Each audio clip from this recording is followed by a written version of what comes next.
Hi student. GIT का online class में लोग का स्वागत है। आज के क्लास में लोग सीखने वाले हैं, जानने वाले हैं माइक्रोसॉफ्ट पावर पॉइंट के बारे में। जैसा कि हमने बताया था कि जो एमएस ऑफिस है वह एक एप्लीकेशन सॉफ्टवेयर का बहुत बड़ा पैकेज है और उसके अंतर्गत कई सारे हमारे सॉफ्टवेयर आते हैं। जैसे अभी तक हमने सीखा है माइक्रोसॉफ्ट वर्ड, सेकेंड हमने सीखा है माइक्रोसॉफ्ट एक्सेल, और आज का हमारा जो लेसन है टॉपिक है वह है माइक्रोसॉफ्ट पावर पॉइंट। तो जैसे हम लोग वर्ड में डॉक्यूमेंट क्रिएट किए थे और एक्सेल में एक डाटाबेस तैयार किया था, वैसे हम लोग पावर पॉइंट के सहारे एक प्रेजेंटेशन तैयार करेंगे, एक पीपीटी तैयार करेंगे। तो इसीलिए सिंपल शब्दों में अगर कहा जाए तो इसे हम बोल सकते हैं कि माइक्रोसॉफ्ट पावर पॉइंट एक ऐसा सॉफ्टवेयर है जिसका उपयोग करके हम किसी भी टॉपिक से रिलेटेड एक प्रेजेंटेशन क्रिएट कर सकते हैं। फॉर एग्जांपल, अब वह किसी टॉपिक से रिलेटेड हो, सपोज मान लीजिए मैं आपको पावर पॉइंट पढ़ा रहा हूं और पावर पॉइंट से रिलेटेड हमको पीपीटी बनाना है, एक प्रेजेंटेशन क्रिएट करना है, तो आसानी तरीके से हम स्लाइड के माध्यम से कर सकते हैं, दिखा सकते हैं। अब इसको ओपन करने के लिए और इसका इस्तेमाल करने के लिए सबसे पहले हमको करना क्या पड़ेगा, यह सबसे पहले हम लोग सीखने वाले हैं। तो इसको ओपन करने के लिए पहला स्टेप, आप लोग सर्च बॉक्स पे टाइप करोगे पावर। तो जैसे आप टाइप करोगे तो यहाँ पे आ जाएगा पावर पॉइंट, या अगर आप विंडो प्लस आर दबा के ओपन करना चाहते हो, इसके लिए आपको विंडो प्लस आर दबाना होगा और आपको पावर पॉइंट को ओपन करने के लिए टाइप करना होगा पावर पीएनटी। मतलब पावर पॉइंट पूरा लिखेंगे तो नहीं ओपन होगा। जैसे एक्सेल को एक्सेल लिख देते थे ओपन हो जाता था, लेकिन इसको ओपन करना है तो हमको टाइप करना होगा पावर पीएनटी, तभी हमारा पावर पॉइंट हमारे सामने खुल के आएगा। अगर आप पावर पॉइंट पूरा लिख दोगे तो नहीं ओपन होगा। तो हमने विंडो प्लस आर दबाया और पावर पीएनटी टाइप की और ओके कर दिया। अब जैसे हमने पावर पीएनटी टाइप किया, देखो जो पहले से प्रेजेंटेशन बने हुए हैं वो यहाँ पे शो होके दिखाया जा रहा है जिस जिस नाम से हमने सेव किया है। लेकिन हमें इनका इस्तेमाल नहीं करना है, हमें नया ब्लैंक प्रेजेंटेशन क्रिएट करना है। और देखो पहले से बहुत बने बने फॉर्मेट भी दिए हैं, हम चाहेंगे तो इसमें से इसका इस्तेमाल करके देख सकते हैं, लेकिन हमको नया बनाना है, इसीलिए हम क्लिक करेंगे ब्लैंक प्रेजेंटेशन पे। अब जैसे यहाँ पे हम क्लिक करेंगे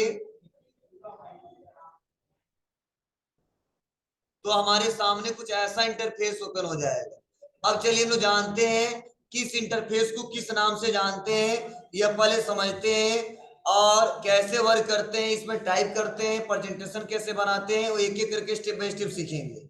इससे पहले मैं आपसे क्वेश्चन, नेक्स्ट जैसे हम लोग पावर पॉइंट को ओपन कर लेते हैं तो देखिए सबसे पहले यहाँ पे जो ऊपर ये पतला से पट्टी दिख रहा हमको, इसको हम बोलते हैं टाइटल बार। और टाइटल बार में मुख्य रूप से 3 बटन होते हैं, पहला मिनिमाइज, मैक्सिमाइज और क्लोज बटन, मतलब 3 बटन होते हैं, इसका यूज मैंने बताया है। और यहाँ पे लिखा है पावर पॉइंट, मतलब किस सॉफ्टवेयर पर हम लोग काम कर रहे हैं।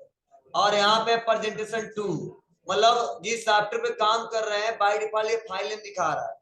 तो मैंने दूसरा बार पावर पॉइंट ओपन किया तो यहाँ पे प्रेजेंटेशन 2 है, लेकिन अगर पहली बार ओपन करेंगे तो 1 आएगा। अब देखो बगल में जो दिख रहा है इसे बोलते हैं क्विक एक्सेस टूल बार, और इसमें मुख्य रूप से 3 बटन, पहला सेव, दूसरा अंडू, तीसरा रीडू। और क्विक एक्सेस टूल बार क्यों नाम रखा गया है, क्योंकि क्विकली इस ऑप्शन का इस्तेमाल बार बार करते हैं, बहुत ज्यादा करते हैं। और उसके बाद से होम, इंसर्ट, डिजाइन, ये क्या है हमारी मेनू बार। और मेनू बार के साथ साथ हम बोलते हैं इसको home tab, insert tab, design. आवाज क्यों आ रहा है जी, तुम्हें शांत रहो। अब उसके बाद से नीचे आपको पता ही है ग्रुप बोलते हैं, क्लिपबोर्ड, फॉन्ट, पैराग्राफ, ड्राइंग और एडिटिंग। तो यह आप लोग पहले से जानते हो, नया क्या इसमें ये समझते हैं। तो देखिए जैसे हम लोग एमएस वर्ड का इस्तेमाल करते थे तो वो पेज पे काम करते थे, और एक्सेल का इस्तेमाल करते थे तो शीट पे काम करते थे, वैसे जब हम पावर पॉइंट पे काम करते हैं तो उस पेज को बोलते हैं स्लाइड। क्या बोलते हैं? स्लाइड। मतलब ये हमारा स्लाइड ओपन हुआ है, देखो। मतलब कभी भी कोई कहे तो आप बता सकते हो कि जब भी पावर पॉइंट पे काम करते हैं तो स्लाइड पे काम करते हैं, ना यहाँ पे पेज का जिक्र होता है ना किसी सीट का जिक्र होता है। देखो यहीं पे लिखा है न्यू स्लाइड, मतलब जब भी हमको नया पेज लाना हो, मतलब न्यू स्लाइड लाना हो, तो उसके लिए न्यू स्लाइड पे क्लिक करके या Ctrl+M दबा के न्यू स्लाइड ले सकते हो। अब न्यू स्लाइड का मतलब क्या है? इसी स्लाइड पे हम लोग प्रेजेंटेशन क्रिएट करते हैं। अब जिससे रिलेटेड करना हो कर सकते हैं। फॉर एग्जांपल मैं यहाँ पे MS ऑफिस का प्रेजेंटेशन क्रिएट करने वाला हूँ, तो सबसे पहले देखो ये ब्लैंक हमारा स्लाइड ओपन हो चुका है। अब देखो अगर लिखोगे इस पे, तो जैसे हम लोग सीट जब ओपन करते थे,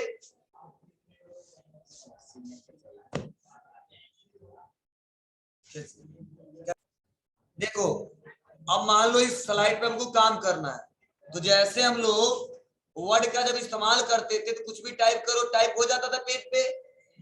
और वैसे अगर एक्सेल का इस्तेमाल करें हम लोग, एक्सेल जैसे सीट ओपन होता था तो उस पर भी हम आसानी तरीके से काम कर ले जाते थे। देखो कहीं क्लिक करिए, लिखना है स्टार्ट। लेकिन यही बात अगर पावर पॉइंट की बात करें, तो अगर ब्लैंक स्लाइड ओपन हो गया तो आप अगर टाइप करना चाहते हो तो टाइप नहीं कर पाओगे। तो इसके लिए जब भी हमको पावर पॉइंट में कुछ भी टाइप करना है, इसके लिए हमको टेक्स्ट बॉक्स की रिक्वायरमेंट होता है। और टेक्स्ट बॉक्स कहाँ मिलेगा?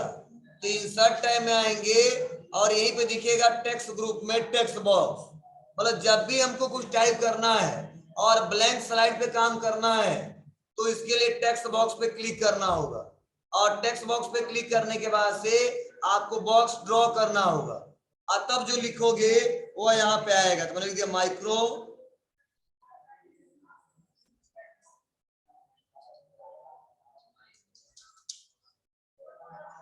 ऑफिस, और मैंने इसको क्या किया, यहां से बड़ा कर दिया।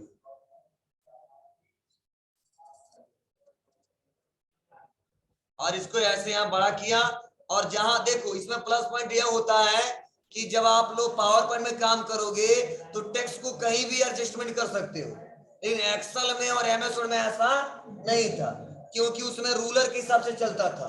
मतलब जहां रूलर जैसे सेट रहेगा उसी के हिसाब से हम टाइप करते थे। लेकिन इसमें देखो हम चाहेंगे तो स्टार्ट में ला सकते हैं, चाहेंगे तो सबसे लास्ट में ला सकते हैं, चाहेंगे तो बीच में, अपने हिसाब से आप अपने टेक्स्ट को कहीं पे भी मूव करा सकते हो। यह प्लस पॉइंट इसमें दिया रहता है। तो चलो मैंने यहाँ पे लाया, और लाने के बाद से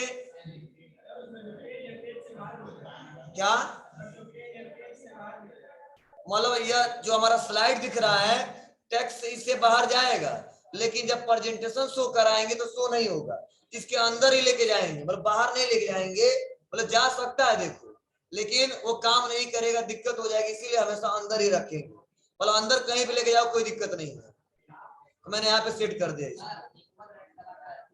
नहीं ये सब नहीं काम करेगा।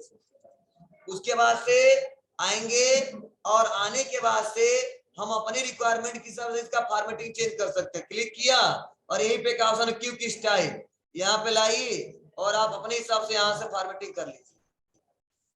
ओके, उसके बाद से अब इसके वर्जन के बारे में बताने, इसमें क्या क्या पढ़ने हमको, इसके लिए फिर से जाएंगे कहाँ पे, इंसर्ट और टेक्स्ट बॉक्स पे, और फिर से एक बॉक्स इंसर्ट कराएंगे।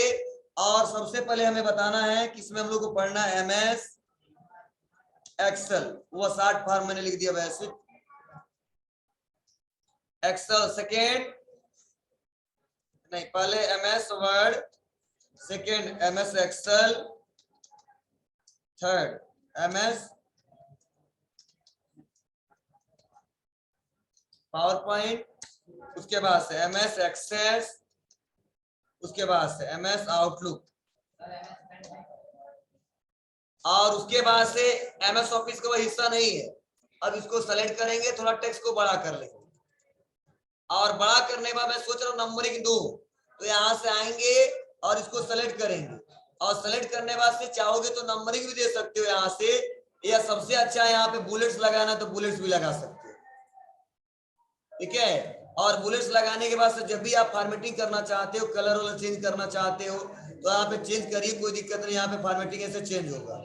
और यहाँ पे चेंज करने के बाद से इसका भी अगर स्टाइल चेंज करना है तो क्योंकि स्टाइल पे आइए और यहाँ से जो स्टाइल लेना है वो ले सकते हैं, या ब्लैंक रहने देना है तो ब्लैंक रहने दो, कोई दिक्कत नहीं, आपकी मर्जी कैसे दिखाना चाहते हो।